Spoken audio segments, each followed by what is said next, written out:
Furikake rice seasoning, 6 flavors. Hi, I'm Scott.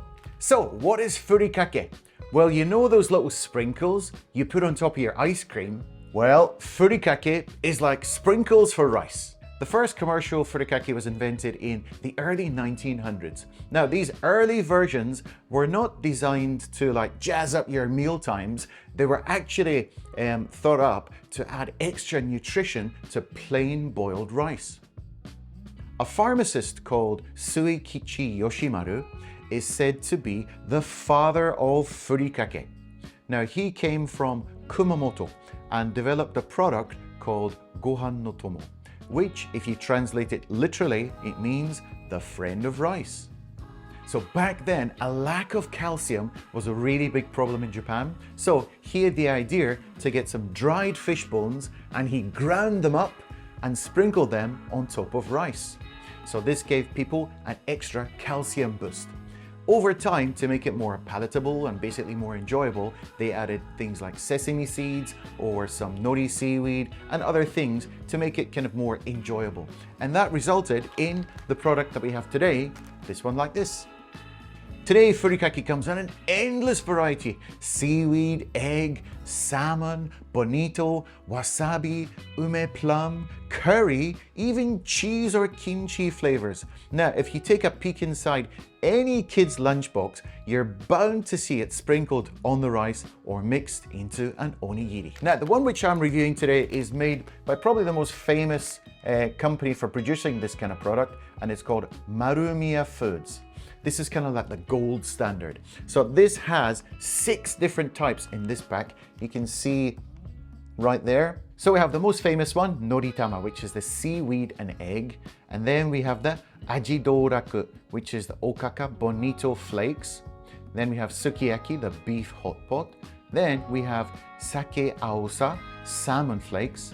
Then tarako, salted cod roe. And then we have komi shiso, which is purple perilla. So 6 different types. So how much is this gonna set you back? Well, it's super cheap. It's only 248 yen, including tax, which is $1.69. So you get 20 packs in there, so that works out at $0.085 per little pack. It's a bargain. So of course you'll find these in the convenience stores. I found this one in my local Lawson. But of course, if you go to the local supermarket, you'll find loads more variety, but you find the basic ones in the convenience store. And for a drink today, I'm having some mugicha. So this is barley tea, the classic summer drink. And this is really nice and cold. I love this stuff. It's just such a clean, earthy taste, really simple, and this goes with absolutely any kind of food. Okay, pops off like that. It's actually dead easy. I'm just a bit stupid.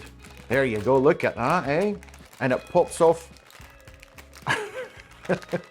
And you can see inside, you've got all 20 packets inside. And you can just put this in your drawer or whatever and just take out your favorite one and off you go.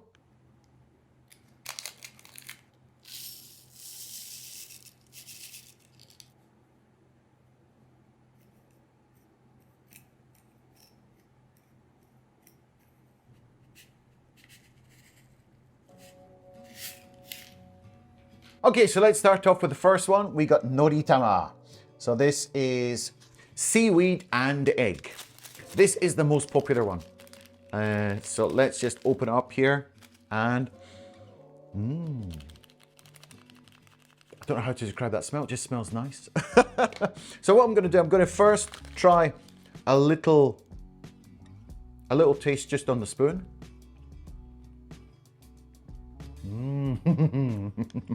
It's just like it says on the packet. It tastes like egg. It tastes like a seaweed, and it's just got all this lovely flavoring mixed into it. It's really difficult to explain the flavor, but I can just imagine this on rice is going to be excellent. So I have the world's smallest rice bowl here. So it's such a lovely color, isn't it? I really love this when it's sitting on top of rice. So let's go in for a bit of a taste. It's all finished. So you can tell why this is the most popular one. It's just got a very mild, easy flavor, and it would be suitable for little kids and adults. It's just one of those kind of, it just makes you feel happy. It's not too salty, but it's got a little eggy kind of a flavor to it, and the little kind of a seaweed flavor is just lingering in the background. I don't know, it's difficult to explain, but it's a very happy flavor, if you know what I mean. Am I making sense?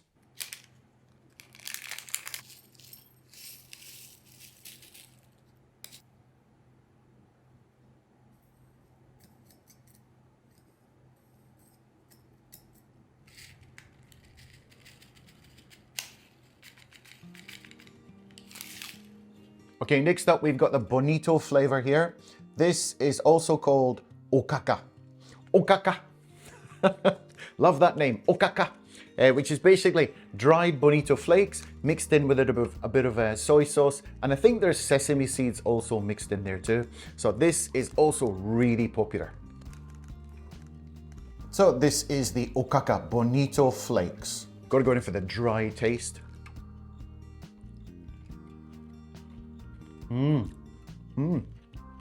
Oh, now this one is saltier. Let's give it a try.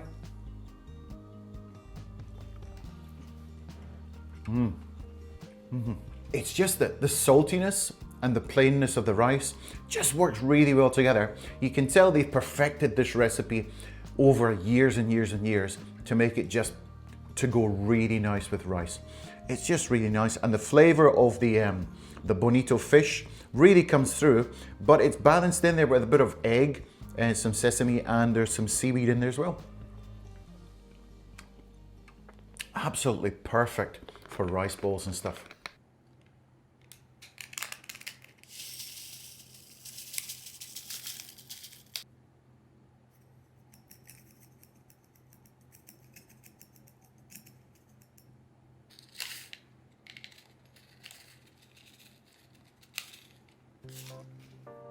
Next up, we've got the Sukiyaki. I'm sure everybody's familiar with Sukiyaki. It's a beef hot pot, which has a little bit of a sweetness to it. So let's see how this goes. Now, I've tried this one before actually, and it wasn't really my favorite, but now I'm really gonna give it a serious review. So first, let's just taste it dry.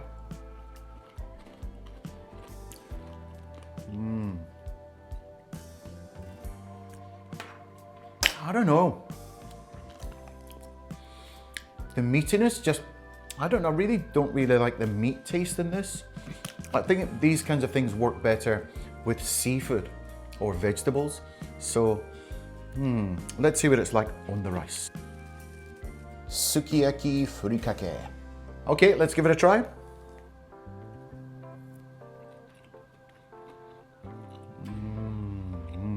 No.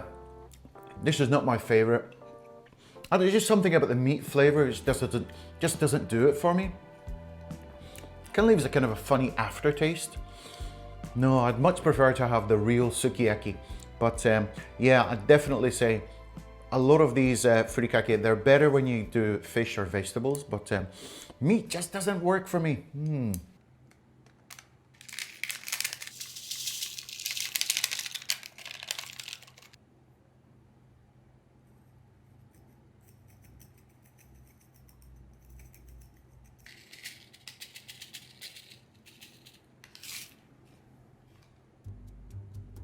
Okay, we're going to try the salmon flake version here. I love the colors on this one. See the colors? It's a great design. Really like the colors in this one. It's just the packaging, but okay. So this is salmon flakes. Salmon. Smells quite tasty. Okay, let's try one. Was it like dry? Oh yeah. Yeah, this is much better than the Sukiyaki one. And again, it's different from the Bonito one, the Okaka one, which I tried before, because it's salmon, different fish, different flavor. That makes a lot of sense, doesn't it? Oh, lovely color. The green and the orange. Yeah, it looks really nice. I don't know why, but this just seems like a classic furikake color combination. Okay. Now, because the rice is warm, it kind of melts the fish a little bit. I don't know how that happens because it's not like normal fish, if you know what I mean. But just, it's really nice with hot rice. Maybe because the salmon itself is quite an oily fish, so it's probably got some oil in there, and it just kind of goes really nice with it with the hot rice. I'm feeling that more than the other ones. Oh yeah, this is a really good one. So you can tell which ones are more popular because some of them have more in the pack than others. So you got 4 packs, 4 packs, 4 packs, 4 packs. And then the last two just have 2 packs because they're not quite as popular, I suppose. So yeah, that probably says a lot, but I'm quite surprised the Sukiyaki's got 4 packs in there.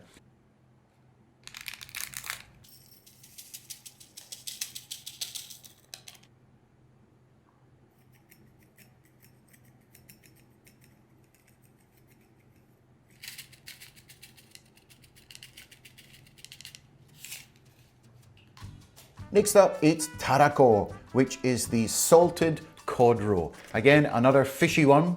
This is actually really popular, so I'm surprised that it's only got 2 of this in the packet. Wonder why, because a lot of kids love this one. Now this is pink, pinky pinky.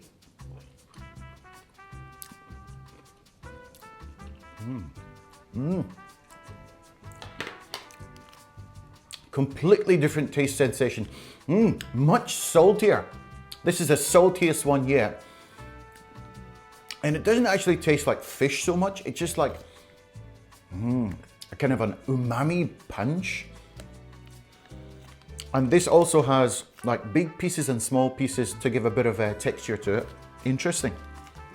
So probably normally when you think of something pink, you think of fruit like strawberries or something, but this is tarako, fish eggs.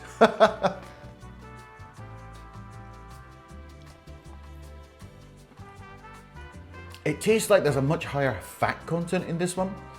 It's quite rich because it is, fish eggs are usually full of fat, so quite high in cholesterol. So yeah, this has a much more kind of a rich, satisfying taste to it. You really feel like you're having something, if you know what I mean. Maybe that's why they put 2 packs, because it's more expensive. See? I'm clever. Yeah, this is definitely the richest one and has probably the strongest flavor, I'd say. Yeah, but it's good, but it's not my favorite. A little bit too rich, if you know what I mean. It kind of overpowers the rice a little bit.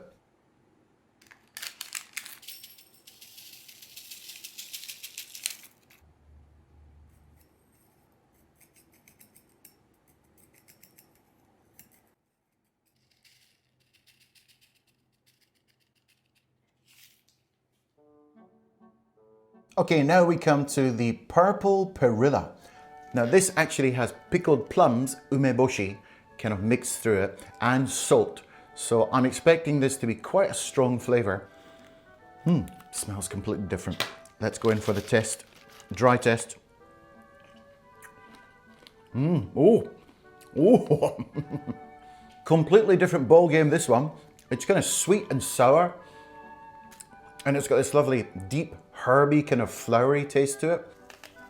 Look at the lovely purple colors in that. That's absolutely gorgeous. Okay, let's try.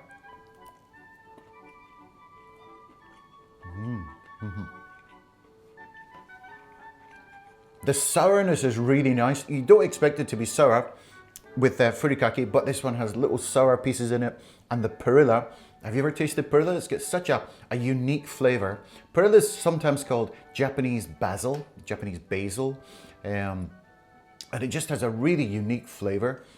And it's actually really popular. I grow it in my garden. I got the green type and the purple type. It's really easy to grow. Perilla, look it up. Okay, so we've tried it sprinkled on top of rice, which is how you're supposed to eat it basically. But how about if you put it into an onigiri, a rice ball? I think if you have it in that way too, it's going to give you a different taste sensation because the flavors are going to be a little bit milder because they'll kind of seep into the rice and just kind of amalgamate with the rice and just give you a more kind of a rounded flavor. So let's try that. I've been busy making rice balls, you know. Check these out. No. So the one on the end there is the egg, and the one on the other end is the Perilla one. So this is the seaweed and egg version. So let's try this one. So it's not too salty because there's a larger amount of rice here. It just kind of gives it a nice little accent. So yeah, this is really popular with kids. It's really easy to eat. So yeah, it goes perfectly in a rice bowl like this. This is the Okaka, the Bonito Flakes one, the second one. There you go. This is going to be another classic. Let's try.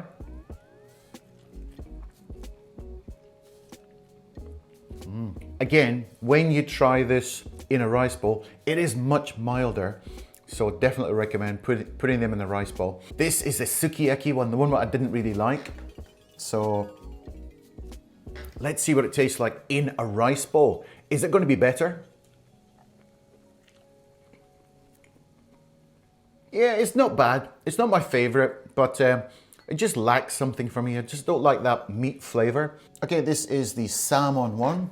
Salmon, a bit of salmon.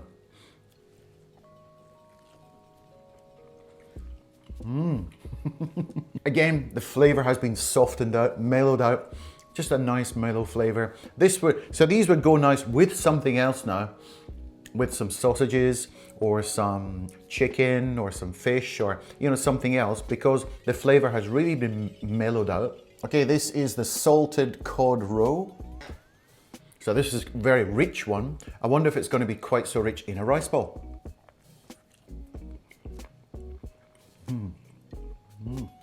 Yeah, it still has that richness, but it's like the oily part has like coated all the grains of rice, if you know what I mean. So it's kind of the oiliness or the kind of richness has been kind of distributed more evenly when you eat it in a rice bowl. So it's actually easier to eat, if you know what I mean. So yeah, that's quite nice. And finally, we have the purple Perilla. I'm actually looking forward to this one. I know this one's going to be good.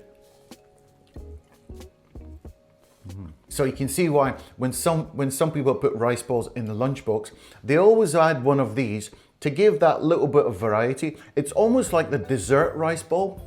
So I'm going to rank them from my least favorite to my most favorite. Least favorite is Sukiyaki. Nah, didn't really do it for me. Next one is Tarako. A little bit too oily, pretty rich. Next we have the salmon one. It was really nice, but doesn't make out into my top 3. The next one is the Perilla. Lovely for a wee bit of a difference in there, and just the plum gives a nice sourness. Next one is Okaka, which is just a classic, lovely, heartwarming kind of a feel to it. Love that one. And the classic. This is the best one for me. This is why everybody loves it. It's just lovely. Okay, thanks very much for watching this probably pretty long video, but cheers.